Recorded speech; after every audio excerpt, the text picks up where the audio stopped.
and ran it that way, man. So you on the road right now, or what you doing, man?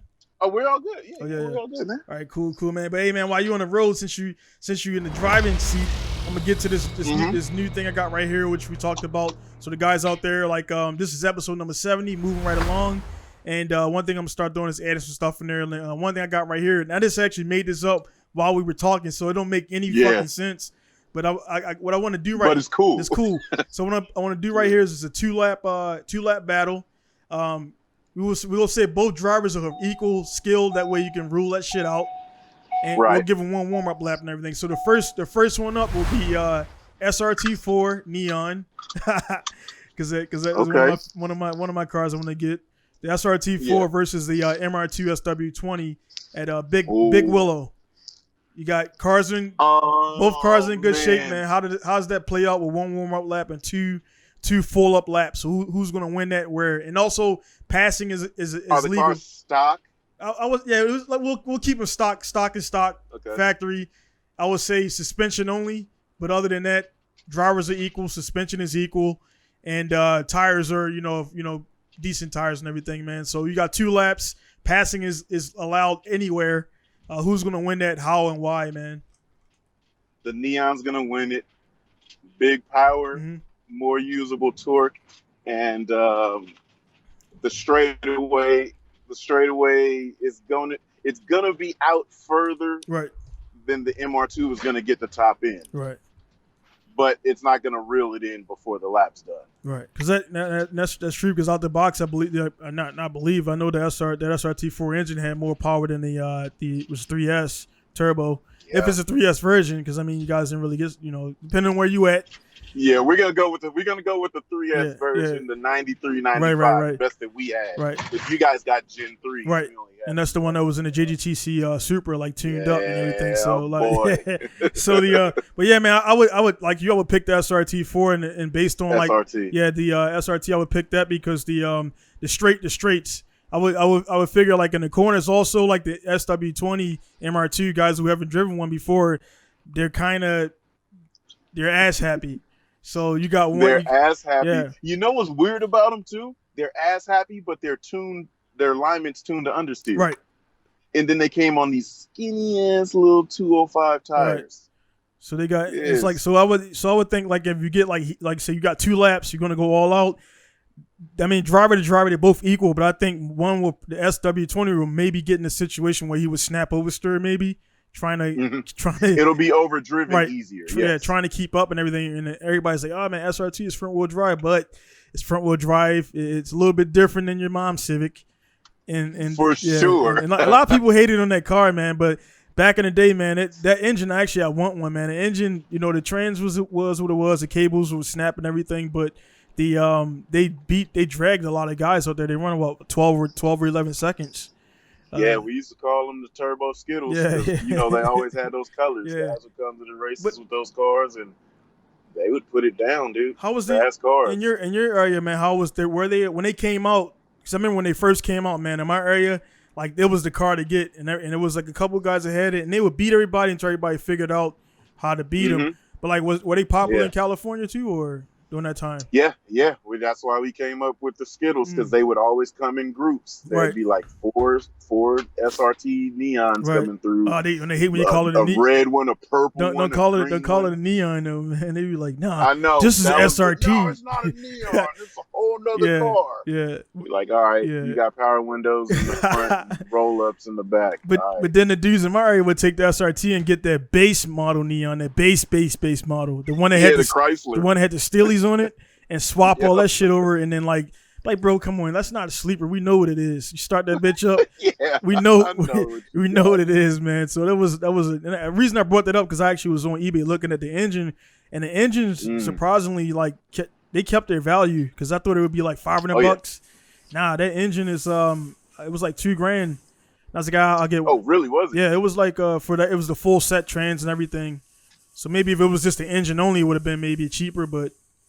Yeah, man, it was a little bit up there and everything. Sorry, we got on that. So yeah, I pretty much picked the same thing with the SRT4, man, and pretty much I would say like in the straightaways, the SRT would definitely get out on it, man. So the next one is going to be a FC3S versus a FD3S, and the track is going to be Nürburgring, and you got to go in. So my thing is, that shit gonna blow Apex sales and everything in 2 laps.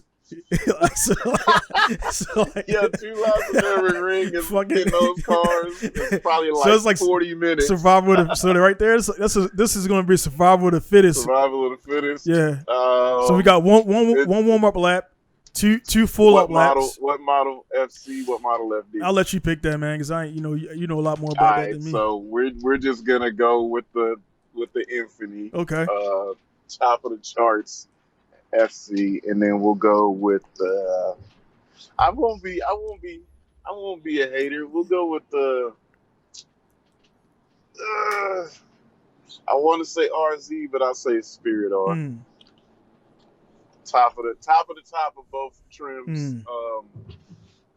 RX-7, the FC stands no chance. Really? None at all. Like, why would you? I mean, as far as like engine dynamics or suspension or what, like, or the stock for stock. Yeah. They'll both make it. Mm-hmm. And we're just assuming these are like fresh, clean. Right. Yeah. But dude, the FD just provides so much more of more. Like chassis firmer, suspension's better. It's going to go through those corners quickly. Right. Now, the most exciting car to watch out of that 2 is going to be the FC. He's going to be sideways everywhere. He's going to be in the car steering, punching, swatting flies. But and it'll probably be a good margin because that's a lot of track. And the straightaway. Yeah. No, so the weight. What's the curb weight for the? Are they like kind of similar, or the FC is lighter? Lighter, but it's so much less horsepower. Right. Which isn't a lot, but you're talking 280 to 215. Yeah. And then you got both drivers are equal, like say gun size, like somebody like 2 equal drivers, and so it would kind of come down to like who. I was going to this one back. Yeah, it's if you're seriously doing equal drivers with that, it's. Yeah, we're dropping this off, right? No, the Exo's right there, nigga. You go right here. If we're going, go to your house. Okay, I'll take that. Yeah, if we're going both equal drivers on the FD is a more intuitive car. Right. You're going to go faster in that car. Right. Just off GP because it's going to allow you to go faster. The cockpit is way tighter. You're going to absolutely drive that car quicker. You're going to drive it quicker, if that makes sense, right? I got you. Like you're going to jump in it and immediately tap into more speed than you will with the FC. The FC will be more exciting and more comfortable with it. It's soft, it's roly-poly, it flops over, and you're going to be sideways half the time. So it's going to be a big margin. It'll be like, yo, FD. Yeah, that wasn't a good one right there, man. Because after I said, I was like, man, 2 turbos, 1 turbo. And then if it was Tsukuba, that would be a better match. Well, actually, that's the next one. The last one, I'll do 3 of them. So the next one is going to be a C7 Corvette versus the one we just talked about. And that GT500. Tsukuba, 2 laps, 1 warm-up, equal drivers, tires, and everything. And like, straight out battle, who's winning. And we're you're gonna need a ZR1 to compare with that. And I feel like because the Corvette has a ZF transmission, right?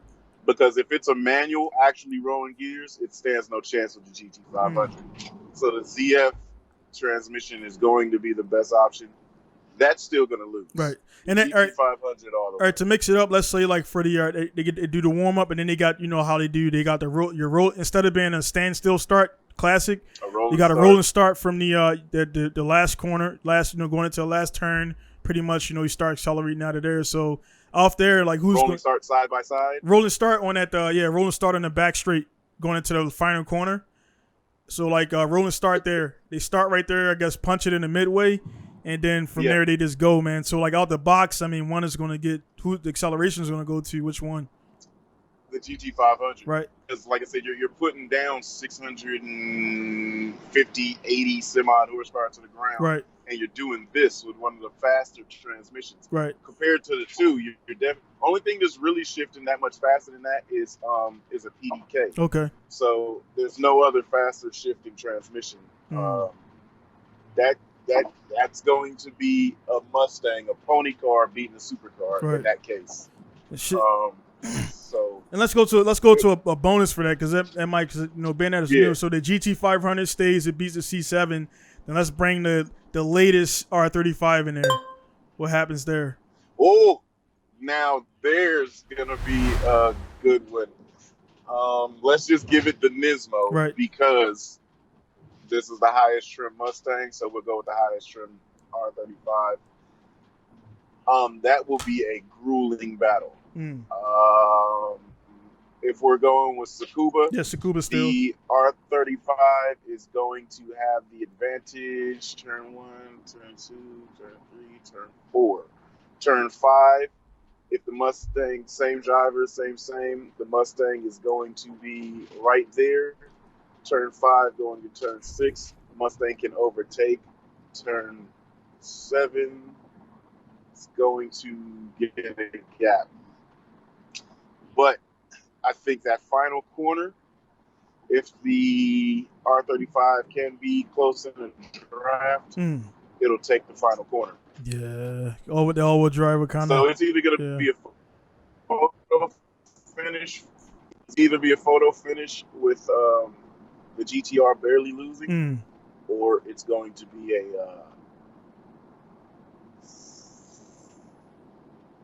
I'll say the photo. I'll still give it to the GT5. Yeah, that would be. But the R35 very close behind. Yeah, I want to drive one now, man. When you talking about it, man, that made me kind of like it was like, man, I want to feel it because it's like actually to date I never driven I've been in the R35, but I never driven it like driven. What I mean by driving is mashing that bitch. I've never driven one yet, man. So it's like. While I see all of the reviews, I need to feel it for myself